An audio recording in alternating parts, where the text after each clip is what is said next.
She's an award-winning YouTuber and best-selling author obsessed with helping you go after the life you want. I like it. Join her as she seeks out the stories and strategies Give me every little detail. of extraordinary people who found success. I'm going to get emotional. Oh my God. Welcome to Detail Therapy with Amy Landino.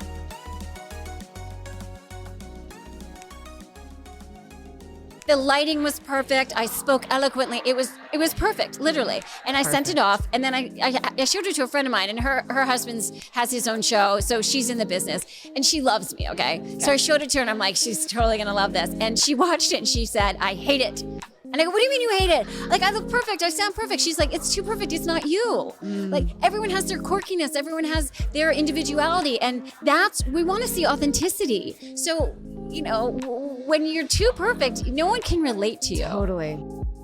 Good morning, good life. Welcome back to Detail Therapy. You just heard a little bit of my conversation with Dr. Elizabeth Lombardo. In this episode, we're going to be talking about getting out of your own way. Sometimes we don't even realize how we're holding ourselves back. We're going to talk about a couple of ways that you might be doing that. The F word. Failure. Nobody wants to fail, but what can it really teach us? And also, we're going to talk about some meditation techniques because Elizabeth has some fun ways to create meditation habits that work for you. We have a lot to get into today, but before we do, if you're new to the show, my name is Amy Landino and I will be your host. I'm a YouTube creator, podcaster, business coach, public speaker, and best-selling author. And I'm here to help you go after the life that you want. You can find out more details about me at youtube.com/AMYTV. Big shout out to the sponsor of this episode of AMYTV. That's our friends over at the MGM. This interview took place at the Women's Leadership Conference. If you've been listening to season 3 already, have heard quite a bit of content from this event. I mean, just feedback. Tell me over on Instagram at Details Podcast.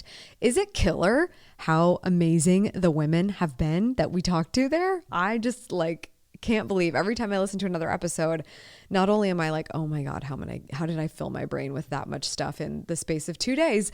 But it is just so incredible to be in an immersive environment like that and be able to soak that up and so I would love to hear if you've been enjoying it, if that was a fun experience for you. We've definitely got a few more to come from the event, but just checking in. We're about, I think, halfway through the season, so keeping it fun. Speaking of keeping it fun, this episode, I don't know, Andrew is our fabulous producer of the show, and he does a really good job of balancing audio and trying to make it the best experience for you possible. And the guidance I give everybody that helps me with editing is imagine the person is wearing headphones, and if they're wearing headphones, how's the experience for them? You know, because most of the time when we listen to these things, we're in private. We might be in our car, but sometimes we just have earbuds in, right? Or AirPods, whatever the heck they're called. So just so you know, I want to give you the heads up. This episode in particular definitely had some background stuff going on. It's more toward the end of the episode because everybody that was coming out of sessions came into the area. And so it definitely gets a little bit more escalated at the end, but you can certainly hear the vibrancy in the environment. So I just want to give you that heads up in case you happen to be in a super quiet environment for some reason and you're listening to this out loud, or if it gets a little intense, I just wanted to let you know now. So that's what's happening. I hope your October has been very well. It's already ending, which is so crazy. I don't know if anybody's getting pumped about Halloween or if your kids have the coolest costume, but I hope you have a really safe and lovely holiday for that as well.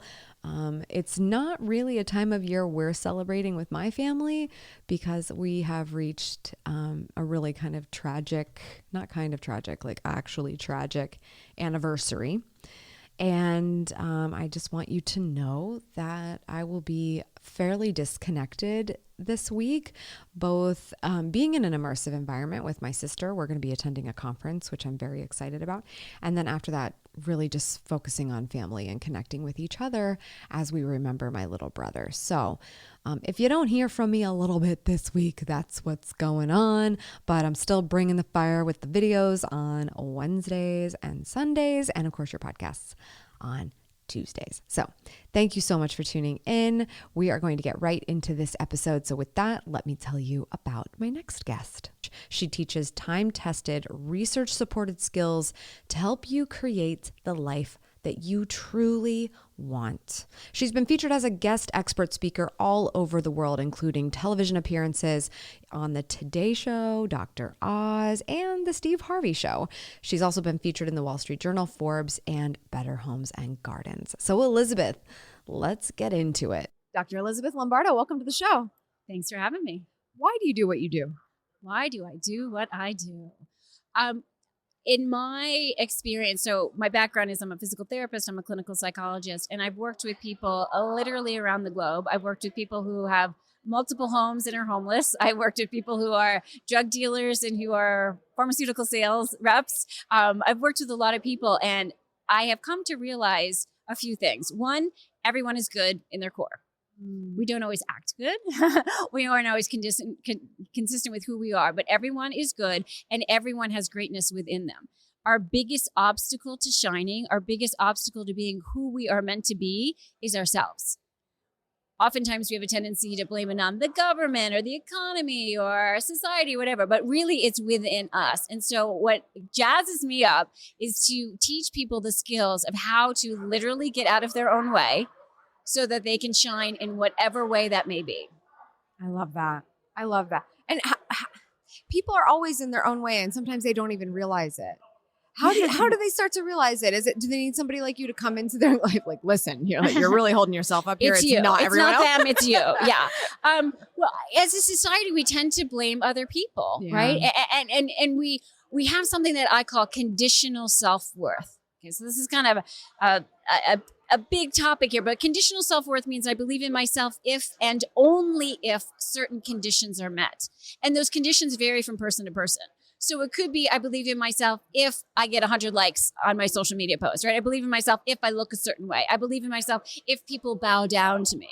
I believe in myself if. And when those conditions aren't met, then people blame other people. It's not my fault. I didn't get enough likes, right? It's not my fault. You cut me off in traffic, so I'm going to blame you for me being upset.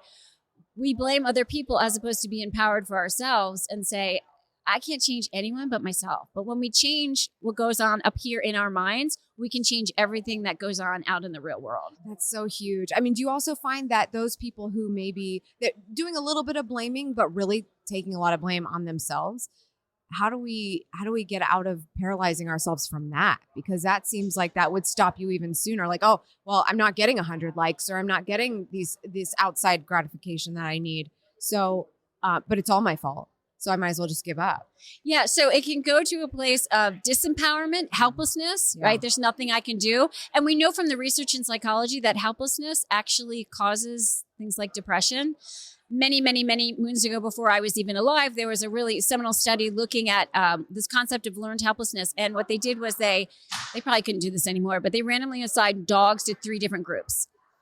One group, every time the dog hit a lever, it got food, hit it a couple times, happy as could be, prance away. Second group, every time they hit the lever, it was a shock, right? They hit it once, maybe twice, realized it's not what they want, prance away, happy as can be.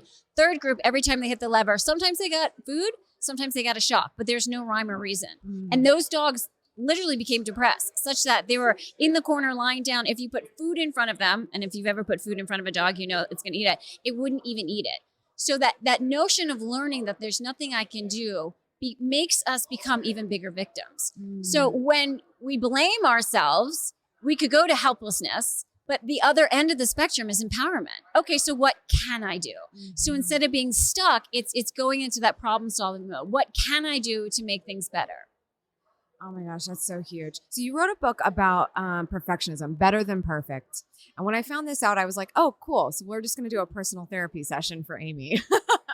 Why does perfectionism happen? Like, where is this coming from? And I feel like a lot of the things we just talked about weigh into it and teach us things about ourselves and the world. And then we just start making assumptions about how the world is. And it's just like, oh, that's it. But where does the perfectionism come from? So perfectionism, first of all, let's define what perfectionism is, because I think a lot of people think of perfectionists or people who like to have a neat junk drawer, right? Every pen is in its perfect place. All the paper clips are stacked, according to size and color. And some perfectionists are like that.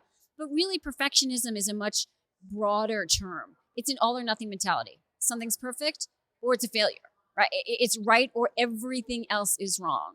It's the way that I think things should be or everything else is wrong. So, a perfectionist really sees this in an all or nothing mentality. But a perfectionist takes it one step further. So again, it's that all or nothing mentality. But you tell a perfectionist something doesn't have to be perfect, and this is what they'll say. I know. Yeah, I know. Yeah, sure. Yeah. And this is what they'll think. Yes, it does. Yes, it does. And But if we can make it reason happen, we're going to is make it happen. Because it's the all or nothing terms. It's either perfect or it's a failure. But a perfectionist takes it one step further. If it's a failure, then I'm a failure. And it's actually the fear of failure that perpetuates perfectionism. Yes. And so much of that, but at the same time, the whole world is telling us, feel free to fail forward, fail your face off because you're going to learn from it. And then meanwhile, a perfectionist is like, okay. I'm like, yeah, sure. I can't wait to fail. Yeah, and sure. learn No more. way. Yeah. Can't wait. Yeah. Thank you. There is that fear there. So how can you take that advice in stride? Like, I get it. I'm a perfectionist. I'm going to be recovering now. But you know what? A failure is probably going to pop up, or maybe I just need to do something even faster or without planning so hard as I would usually, so that maybe a failure can happen, or maybe it is successful and we just kind of find out. How do we get there? So I'm going to answer that in two ways. But first, that's where this concept of better than perfect came from, right? My name is Elizabeth, and I am a recovering perfectionist. And I used to think it was my perfectionism that propelled me to be successful, right? I have a couple of graduate degrees. I'm on TV, I'm speaking around the globe. I thought I had to have that perfectionism, but it comes with such a cost of stress, overwhelming stress, never feeling good enough, right? Constantly judging ourselves, and what goes on in our minds impacts others. So when we're judging ourselves, guess what? We're judging everyone else too. So I started thinking, is there a way to keep the good of perfectionism, right? The striving for excellence, the having high standards in ourselves and others. Is there a way to keep that, but get rid of the not so good? So I came up with this analogy. Perfectionism is like a chocolate cake. Now, mostly because I like thinking about chocolate cake, but just stay with this analogy. Game. So if you can imagine baking a chocolate cake and you have all the finest ingredients, right? You have eggs from cage-free hens that are massaged daily, right? You have milk from Irish cows that only listen to Mozart, right? You have the finest of Swiss chocolate. All of these beautiful ingredients, you mix them up and you can almost smell it, right? It smells so good. Then you take a cup of dirt, put it in, mix it up, and put it in the oven. Now, my question to you is this: would you eat that cake? Hopefully not, right? It has great ingredients, but it's also got the dirt. So the concept of better than perfect is the great ingredients. It's the striving for excellence. It's having high standards, but it's without the never feeling good enough, the always judging yourself and judging others. So that's the concept of this. So how can you do that? Well, there are a lot of ways to do it. One of them is this concept you were talking about, failure. I say it's not failure, it's data.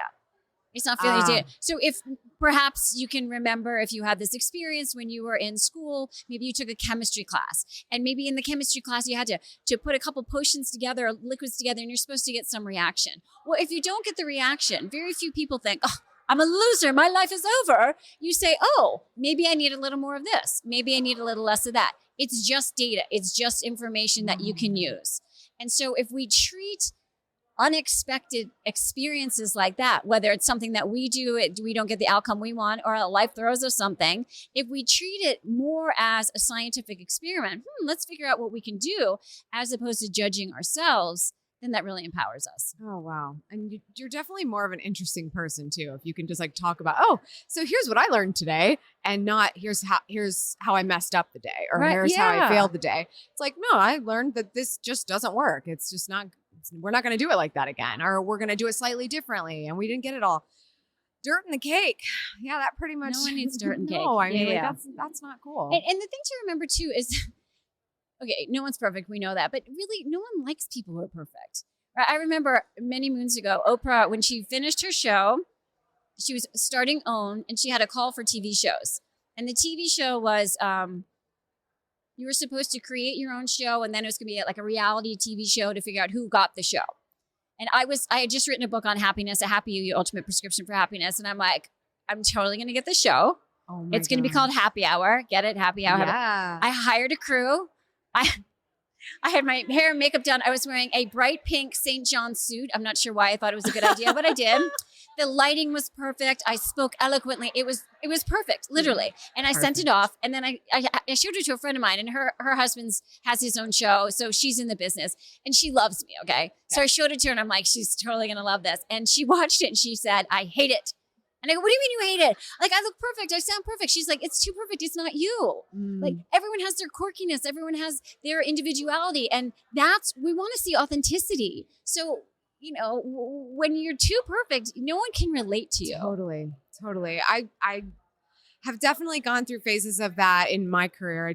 Creating content online specifically, where so much of it is your passion and what you love. And that's how it all starts. And then you start learning things about the audience and the landscape and the algorithms and all this other stuff that weighs in, and you start making changes and you think it's a great idea and it's more perfect. It's more perfect. It's more professional. You're doing your best work possible. And then it goes out there and it's like, oh, that wasn't as good as the last time. And the last time was maybe a little bit less professional, but way more me than this ever was. And being okay with that and just saying, okay, well, how can we do this again? How can we keep all the stuff that was working, not ignore it and think that we need to graduate to something else or have this prestige that, you know, we feel we need to have at this point, and do what we do best, keep those qualities in there, but also be able to learn a couple of things too and test it. Just test it. Yeah. So what did you do about the show after that? I didn't get it. I actually got called. It was so funny. The producer called and said it was really great. And then he asked me, he said, are you in politics? And I said, no. He said, you really reminded me of Jackie O, because I was perfectly poised and everything.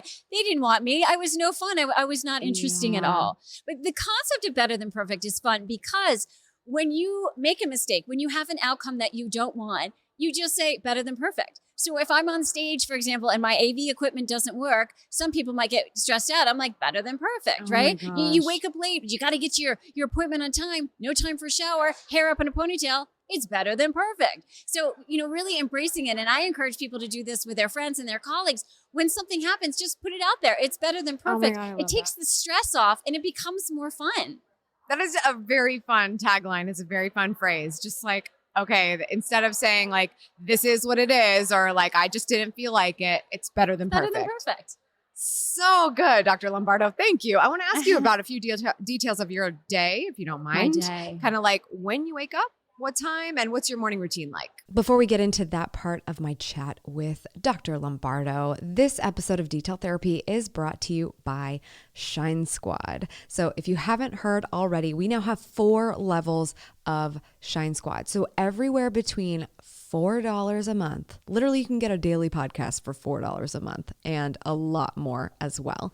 You can start there, or if you're a business, you might want to join Tier 4, which is all about helping you not only go after the life you want, but to execute in your business to help you make it happen. And as we're going into November, the businesses are actually going to be focusing more on social media marketing now. We have a topic every single month, and in October, we really spent more time on brand identity, what's your vision statement, what's your mission statement, and fleshing that out both in the office hours that we do every week and some individual calls that I have with some lucky people who get to win some time with me personally.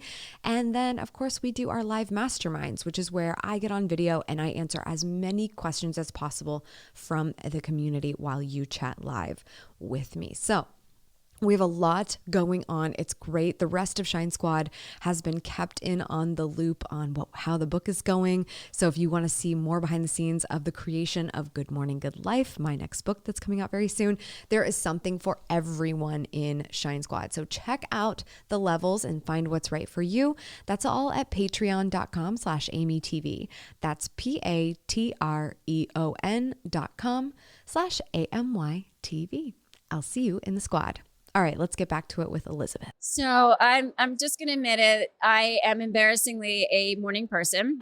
I jump out of bed. Are you really a morning person? Yes. Like, oh my God, I'm so excited the sun's up. Like, let's go. Or it's not even I'm up like yet. up before the sun without an alarm clock. But don't hate me, because truly by 9:00 at night, I'm exhausted. Yeah. I tell my kids, don't even talk to me after 9:30. Sometimes they'll come and have some like important issue with school. I'm like, oh no, look at the time. I'm not good now. And I'm not nice. Like, full disclosure, I am not nice when I'm tired. So don't talk to me after 9 p.m. Oh my But gosh. yeah, so I pop out of bed and I meditate. When I was in grad school for psychology, I wrote peer-reviewed journals on the benefits of meditation, right? It helps you sleep, it helps you focus, it helps you be happier, it helps you be healthier. And I couldn't do it. I was too type A. I would sit down, trying to meditate, and I'd close my eyes and I'd be like, am I meditating? I don't think I'm meditating. Is this right? I don't think I'm doing it right. 20 minutes, you know what I could get done? And then I'd stand up and do whatever had to be done. Gosh, so relatable. it's been a long process for me to do this. And I got trained in a specific kind of meditation. I think all meditations are great. So whatever works for you. And I've been doing it for about 9 or 10 years. How many minutes do you usually go? Usually about 20 minutes. Okay. But here's a beautiful place where Better Than Perfect comes in. I don't have 20 minutes. Okay. Do you have 5 minutes? Yes. Better Than Perfect. Yeah. And I think that the interesting thing is, and I've definitely had that same like type A struggle with the meditation, but just first of all, I'm also a finisher. So I'm like, okay, I'm doing this for 10 minutes. So I will do it for 10 minutes, even if I'm terrible at it. I will not fail at this. Right.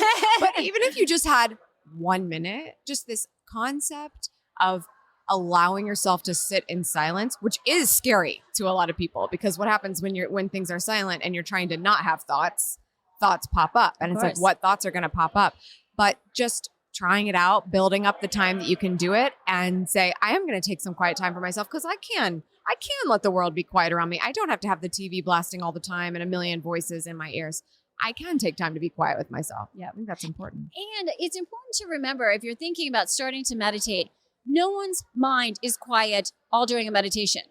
When I got trained, I remember my instructor, she's been meditating twice a day for like 40 years. And she's like, even my mind comes up. The other thing that was really important to me to learn, she talked about this research study where they put electrodes, EEG electrodes on someone's brain while they were meditating. And then they asked, how was your meditation?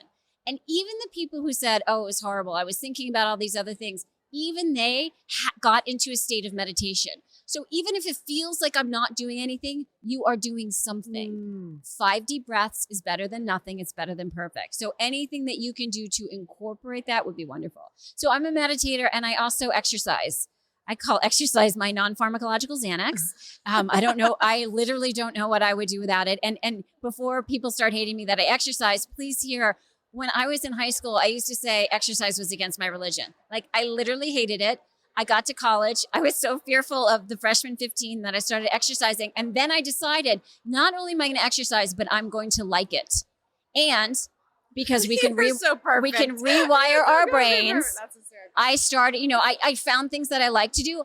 I can't stand running. Like running 3 steps, I feel like I'm going to vomit from the boredom. But I love kickboxing. I love spin. I love, lifting weights or whatever. So you just have to find what you like. Yeah. Do you tend to do better in like a class setting? Yes. Yeah, same. Yeah. I taught aerobics for over 20 years. Yeah. I went to school for a really long time. So after college, I got a degree in physical therapy, and then I got a PhD in clinical psychology, and I could never afford to go to the nice gyms. So that's why I started. And I even met my husband there.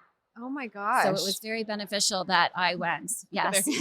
Are you a big reader? Yes. Yeah. What book, maybe then just anything in recent memory that you've read, something of a mindset shift or something inspiring that you could share with people to maybe pick up for themselves? Okay, hold on, because I'm literally going to pull out my phone. So I'm weird.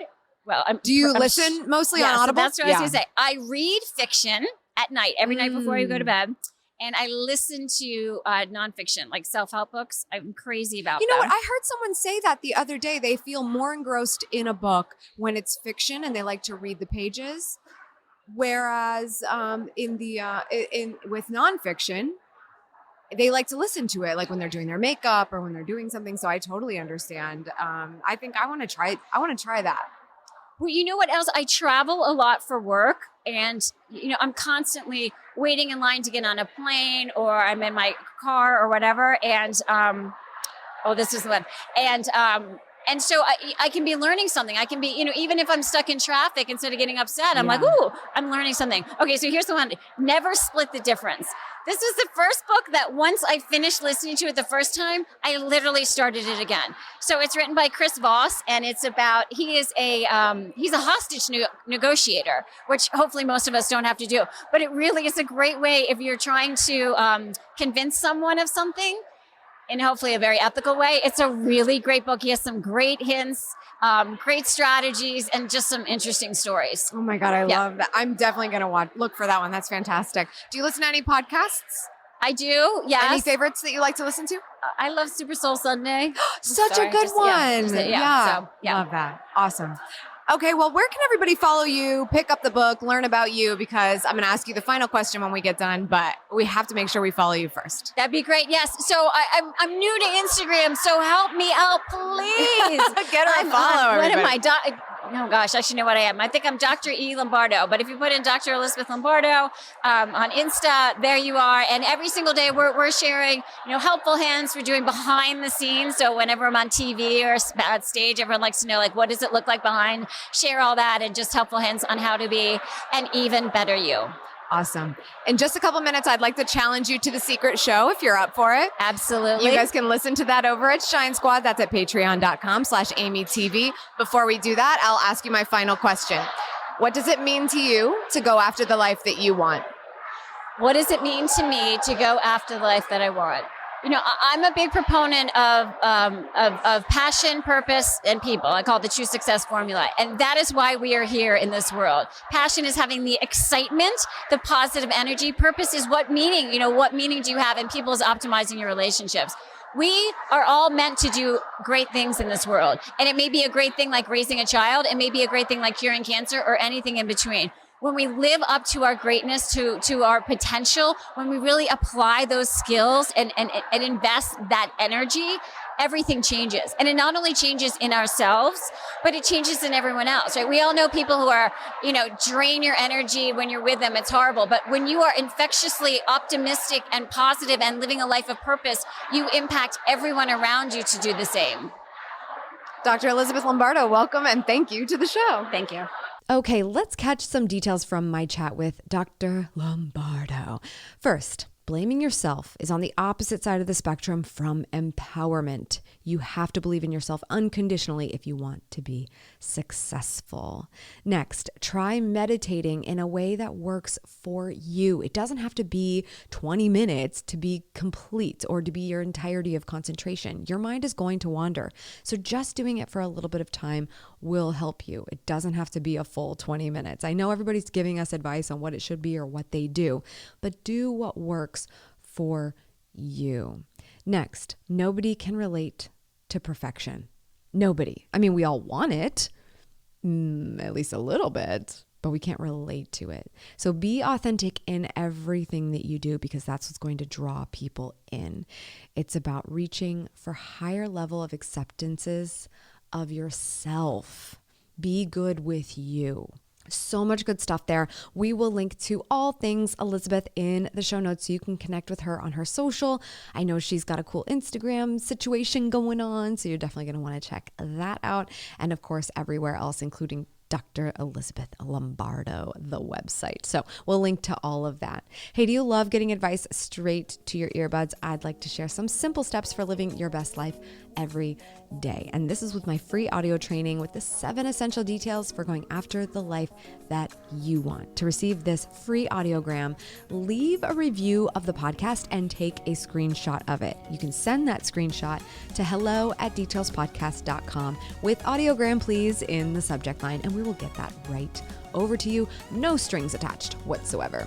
You can also listen to Elizabeth's secret podcast segment over in Shine Squad. That's at patreon.com/AMYTV, linked also in the show notes. Yes, for every level of Shine Squad, you get a weekdaily, Monday through Friday podcast, just about 5, maybe 10 minutes.